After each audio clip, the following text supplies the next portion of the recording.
Mamia ya wakazi katika kaunti ya Kirinyaga walijitokeza katika kambi ya matibabu ya bure iliyofanyika kaunti hiyo, ambapo wataalamu wa afya walitoa huduma za uchunguzi, ushauri na matibabu katika mpango uliolenga kuboresha upatikanaji wa huduma bora za afya kwa jamii eneo hilo. Kambi hiyo ya matibabu iliandaliwa na mwenyekiti wa shirika la Kenya Seed Company Wangoi Ngirishi, ambaye alisema kuwa changamoto za huduma za afya zinaendelea kuathiri familia nyingi nchini, hasa katika maeneo ya mashinani ambako upatikanaji na uchunguzi wa mara kwa mara na matibabu bado ni kiwango cha chini. Mimi nataka watu wa Kirinyaga tupate healthcare kama ile iko Makueni na huku Murang'a, mnashinao mkisema wanatibiwa, si ndio? Leo niwaletea medical camp negu na tumetibu watu 2000 tegu. Nikiingia katika kiti cha ugavana Kirinyaga County, number one in my manifesto is to make sure Kirinyaga County kila mtu anaenda anatibiwa na ID card yake, anaenda nyumbani.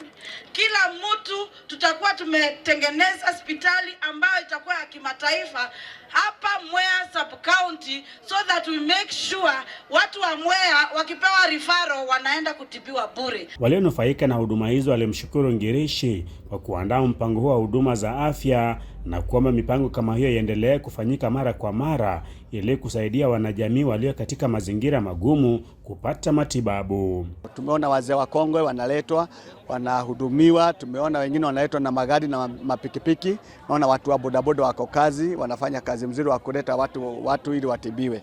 Tunashukuru sana kwa vile wamejitolea. Sisi tunasema kwamba serikali yetu pia iangalie na ingie mashinani sana.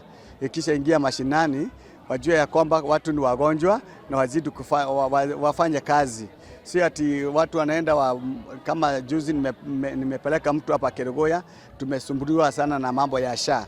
Kwa hivyo tunaomba tu serikali iangalie wagonjwa, watu ni wagonjwa sana, na pia watuletee hii matibabu mashinani, sio tu town, pia watuletee huko mashinani, na tumefurahia sana. Ngikuja hapa nilikuja sababu ya kugonjwa.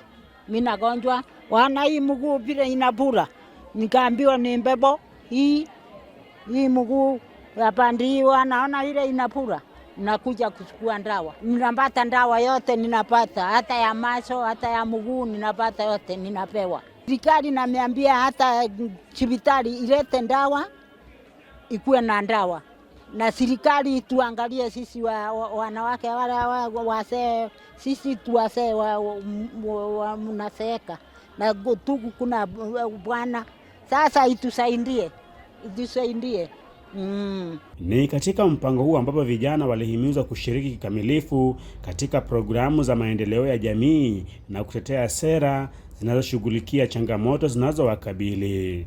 Na kama vijana tunasema tujitokeze ndio tuweze kujua hali yetu ya afya, at least ndio maisha yetu ikuwe sawa. Wakati kijana amekuwa sawa, pia community na the whole country iko tu sawa. So tunasema vijana tujitokeze, wamama wameshuhudia na wakasema hii maneno ni sawa, na tunashukuru mheshimiwa kwa kutuletea hii maneno, at least juu sasa tumeweza kupata huduma ya afya bora. Na vijana, sisi vijana tunapitia mambo mingi, tunapitia changamoto mingi, na ndio naimiza vijana at least hii wakati ya 2027 tuweze kuchukua kula, tuweze kuingiza wale viongozi tunaona kwamba watatusaidia. Wengi wetu huwa tunaogopa kwenda mahospitali kwa sababu tunashindwa tutaenda na hatuna pesa. Hii huduma ya afya imetusaidia sana kama sisi vijana. Kama mimi nimekuwa nikienda hospitali narudishwa sina pesa, lakini saa hizi sisi vijana tumesaidika kwa sababu hii matibabu ya leo ni bure kabisa. Pesa hakuna kitu unaitishwa hata bob, na dawa unapata kwa ile yoyote hali uko nayo, unasaidika vizuri.